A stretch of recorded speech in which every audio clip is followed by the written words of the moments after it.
ہوگی، کیونکہ عام اجازت والی شرط نہیں پائی جا رہی ہے۔ ایک سوال پوچھا گیا ہے کہ اگر امام صاحب مسجد میں نماز پڑھا رہے ہوں اور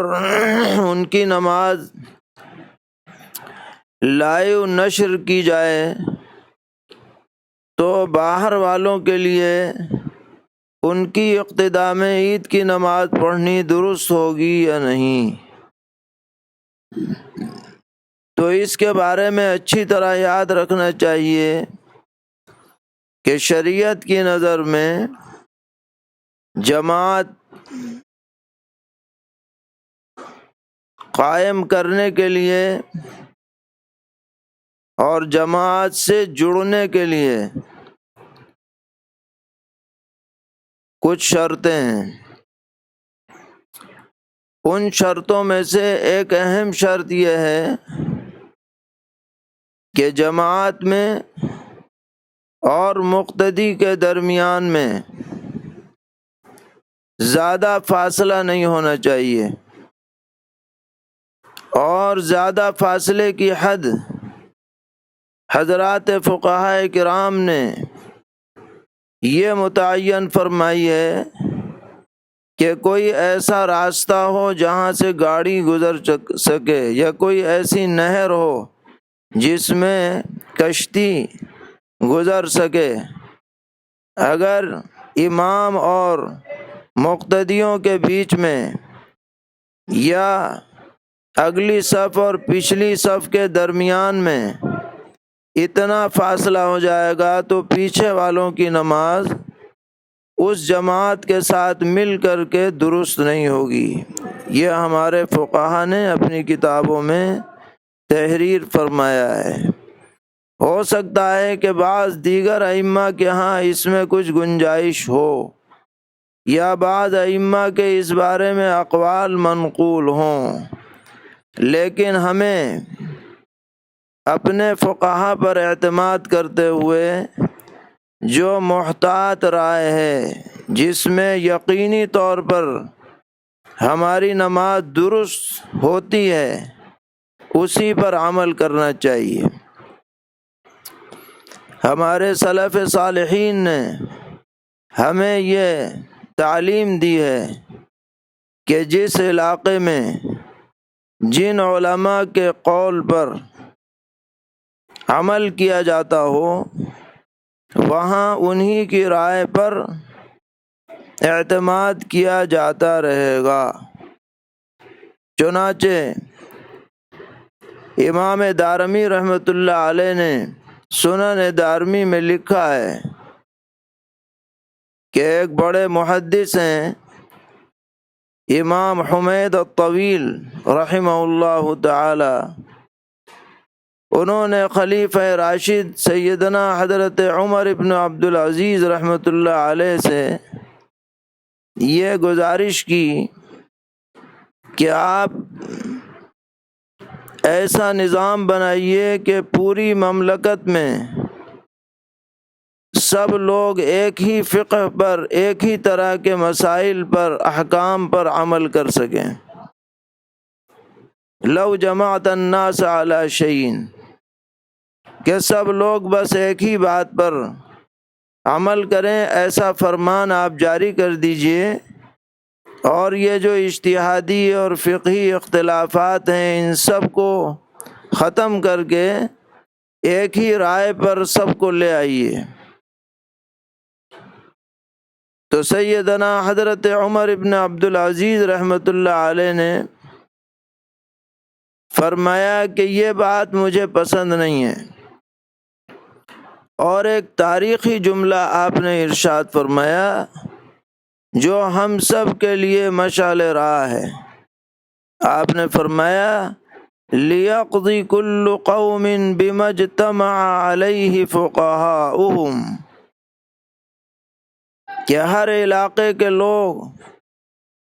اسی مسئلے پر عمل کریں جس پر ان کے مفتیان کرام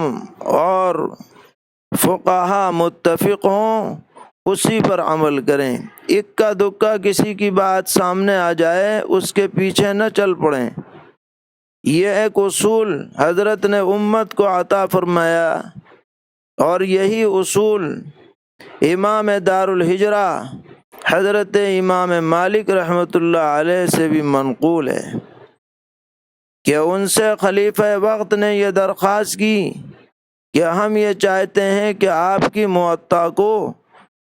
پوری مملکت میں پھیلا دیا جائے اور آرڈر جاری کر دیا جائے کہ سب اسی پر فتویٰ دیں، اسی پر عمل کریں۔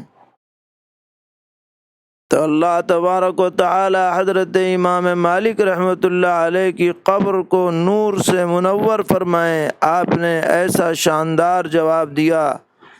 جو ہم سب کے لیے بہترین مشعل راہ ہے۔ فرمایا کہ نہیں، جگہ جگہ پر صحابہ کرام رضی اللہ عنہم پہنچ چکے ہیں اور ان کا علم لوگوں میں عام ہو چکا ہے، ان کے فتاویٰ پھیل چکے ہیں۔ اس لیے جو لوگ جہاں پر جن صحابہ کے طریقوں پر عمل کر رہے ہیں ان کو کرنے دیا جائے، میری موطا پر عمل سب پر لازم نہ کیا جائے تاکہ امت میں کوئی انتشار نہ ہو۔ یہ ہمارے لیے سلف صالحین کا بتایا ہوا اصول ہے، اور یہ ہم سب جانتے ہیں کہ ہمارے ملک میں بلکہ بر صغیر میں زیادہ تر اکثریت اہل اسلام کی فقہ حنفی پر عمل کرنے والی ہے۔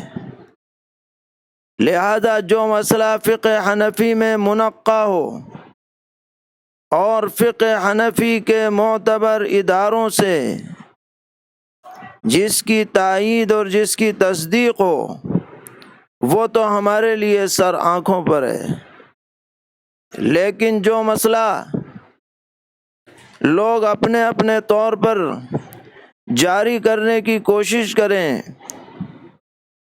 تو وہ ہمارے لیے قابل توجہ نہیں ہے۔ وہ کسی کی انفرادی رائے ہو سکتی ہے،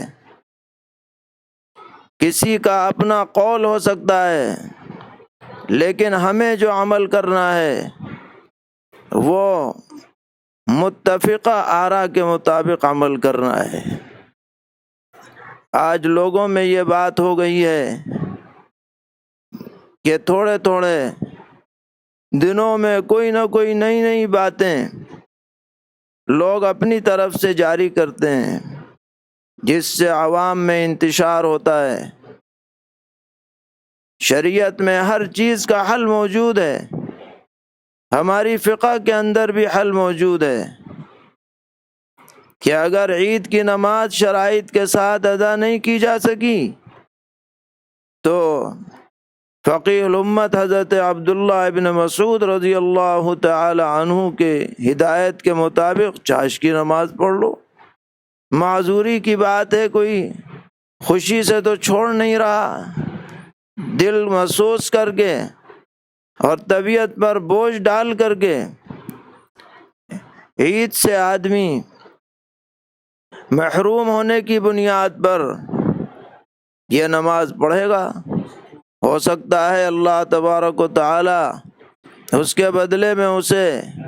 عظیم الشان اجر و ثواب سے مالا مال فرمائے۔ اس لیے ادھر ادھر کی باتوں میں نہ پڑھ کر معتبر اداروں کی طرف سے جو ہدایات جاری کی گئی ہیں ان پر عمل کرنا چاہیے، اور اگر جماعت سے نماز پڑھنی ہے تو اقتداء کی تمام شرائط کو پیش نظر رکھنا چاہیے۔ اگر وہ شرطیں ہیں تو جماعت درست ہے، اور اگر وہ شرطیں نہیں ہیں تو محض جدید آلات کے ذریعے سے دور رہ کر کے جماعت میں شرکت درست نہیں ہوگی۔ اسی طرح اسی ضمن میں یہ بھی سوال ہے کہ اگر ہم ایسا کر لیں کہ جماعتیں تو اپنے اپنے گھروں